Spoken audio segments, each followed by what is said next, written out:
3.1 The Bee Professor 1, Why did Dr. Al-Sous leave his country? Because war broke out. 2, What had he been doing at Damascus University? He'd been researching bees. 3, What happened to his beehives? They were all destroyed. 4, Why did he go to England? Because his daughter, Roseanne, had already moved there. 5, Where was Roseanne living when he arrived? In Huddersfield in the northwest. 6, Why couldn't he find a job as a beekeeper? Because he was overqualified. 7, How was he helped to start a business? A lady from Manchester gave him a beehive. 8, When and why did he launch the Buzz Project? He launched it last year to train refugees and the unemployed in beekeeping. 3.2 Bees, Cheese and Refugees 1, Dr. Al-Sous left his home after war broke out.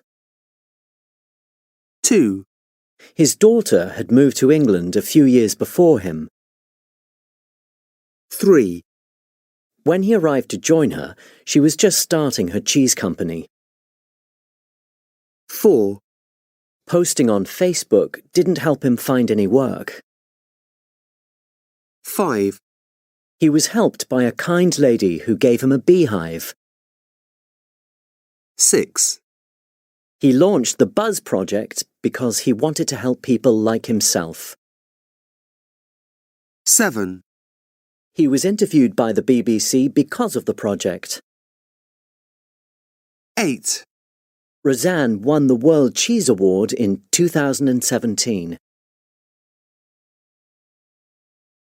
3.3 Heartwarming Stories Airport Security Officer's Act of Kindness Canadian artist Maudie Gowat had forgotten the airport rules about taking liquids onto the planes. So when she got to airport security, she was forced to give up all her painting supplies. However, when she returned a week later, a security officer was waiting for her in the baggage area with her paints. Not only had he kept them safe for her, he'd also looked up her return date so he could meet her. Maudie was amazed. £5 notes hidden in books. Chris Topping from Liverpool, England, had been browsing through some children's books in his local Waterstones bookshop when, in the pages of one, he came across a £5 note and an anonymous message. "Hi, if you find this money, then know the universe is smiling at you. Have a great day." Chris said the note had made him smile, so he used the money to buy sandwiches and drinks for some homeless people he'd seen on the street. He hoped that would please the anonymous donor. No parking ticket for sick baby's mum. A new mum in Canberra, Australia, had been staying in hospital with her sick baby boy. She returned to her car after being discharged and discovered that she had been given a parking ticket. But when she opened the envelope on her windscreen, she discovered a note from a kind lady called Laura. Laura had seen the ticket and written, "I'm sure whatever you were going through in hospital was tough enough, so I've paid it for you. Hope things get better." Bus lifted by 100 Londoners. A crowd of Londoners worked together to lift up a double-decker bus when a cyclist had become trapped beneath it. Amazing pictures on YouTube showed about 100 commuters in East London lifting the huge number 212 bus when Anthony Shields had been hit and knocked off his bike. Anthony spent a month in hospital but has now recovered completely. He said he was moved to tears when he watched the video of his rescue. 3.4 Giving and reacting to news. Did you hear about those amazing London commuters? No, what did they do? Well, apparently they lifted a double-decker bus. They did what? You're kidding. No, they really did. That's amazing. But why? Was it a competition? No, not at all. What happened was a cyclist had been knocked off his bike and he'd fallen under the bus. Oh no. Was he injured? Did he die? He was badly injured, but he survived. He's very grateful. I bet he is. What number bus was it? Why is that important? If you must know, it was the 212. Ah, well, it's nice to know there are a lot of kind people in the world. How many were there? It says here about 100. Good for them. 3.5 The Clinging Woman. Part 1. It's 5 to midnight, and tonight we begin our new bedtime story. It's by that famous crime writer and author of many psychological thrillers, Ruth Rendell. One of her best-known short stories, The Clinging Woman. The Clinging Woman, Part 1.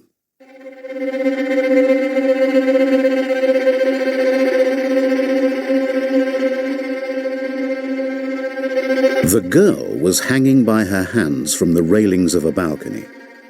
The balcony was on the 12th floor of the high-rise block next to his. His flat was on the 6th floor, and he had to look up to see her. It was 6:30 in the morning.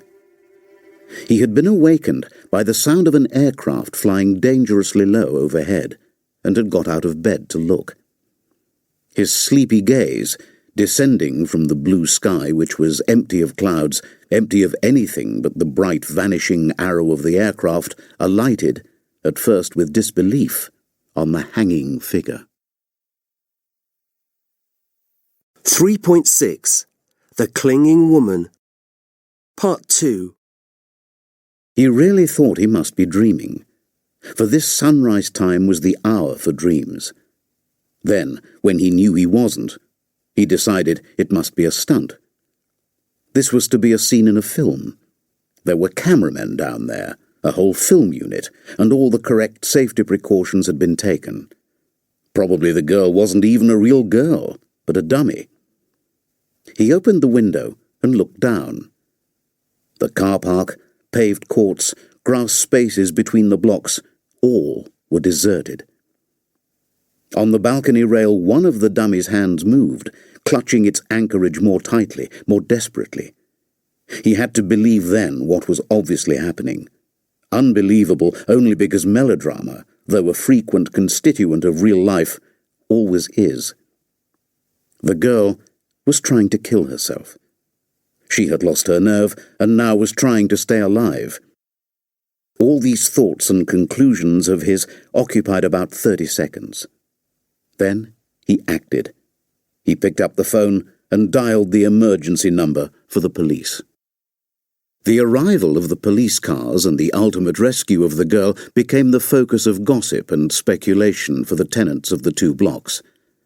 Someone found out that it was he who had alerted the police, and he became an unwilling hero. He was a modest, quiet young man, and, disliking this limelight, was relieved when the talk began to die away, when the novelty of it wore off, and he was able to enter and leave his flat without being pointed at as a kind of St. George, and sometimes even congratulated. About a fortnight after that morning of melodrama, he was getting ready to go to the theatre, just putting on his overcoat, when the doorbell rang.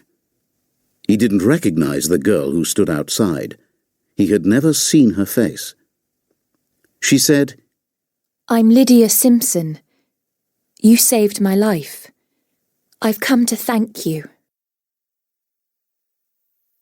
3.7 The Clinging Woman. Part 3. She said, "I'm Lydia Simpson. You saved my life. I've come to thank you." His embarrassment was acute. You shouldn't have, he said with a nervous smile. You really shouldn't. That's not necessary. I only did what anyone would have done. She was calm and tranquil, not at all his idea of a failed suicide. But no one else did, she said. Won't you come in? Have a drink or something? Oh no, I couldn't think of it. I can see you're just going out. I only wanted to say thank you very, very much. It was nothing. Nothing to save someone's life. I'll always be grateful to you. He wished she would either come in or go away. If this went on much longer, the people in the other 2 flats on his floor would hear, would come out, and another of those bravest deeds of the year committee meetings would be convened. Nothing at all, he said desperately. Really, I've almost forgotten it. I shall never forget. Never. Her manner, calm, yet intense, made him feel uncomfortable, and he watched her retreat into the lift, smiling pensively with profound relief. Luckily, they weren't likely to meet again. The curious thing was that they did, the next morning, at the bus stop. And there we leave the story for today. Tune in tomorrow at the same time to find out what happens next. In the meantime, good night to you all. 3.8. Asking about a book. 1. Who wrote it? Ruth Rendell. Her books are really thrilling. Have you read any of them? 2. What kind of book is it? It's a psychological thriller. I love thrillers and all crime fiction. What's your favourite kind of book? 3. What's it about? It's about a psychologically disturbed young girl and her relationship with a shy young man who saves her life. It's quite scary. I think you'd like it. 4. Where and when is it set? It's set in modern-day London. It's very up-to-date. I like books or films set in places I know. 5. Who are the main characters? A girl called Lydia and a young man. He's her neighbour, and it's strange because he's never named. I think this makes the story even more scary and fascinating. 6. Has it been made into a film?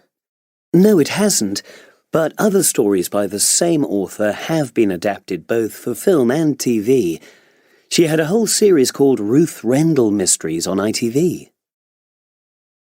7. How does it end? It has quite a shocking end. This quiet, shy young man does something quite out of character. I'm not going to say what. Read it and find out. 8. Would you recommend it? Yes, I would, absolutely. It's a real page-turner. I couldn't put it down. You'd love it. It's a good holiday read. 9. What were the reviews like? Most said it was a great read. The Daily Telegraph critic said that Rendell's a better writer than Agatha Christie. 3.9. Kate Adie, CBE, BBC journalist.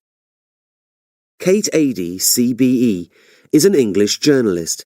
She worked for the BBC for 14 years as their chief news correspondent, and she currently presents From Our Own Correspondent on BBC Radio 4.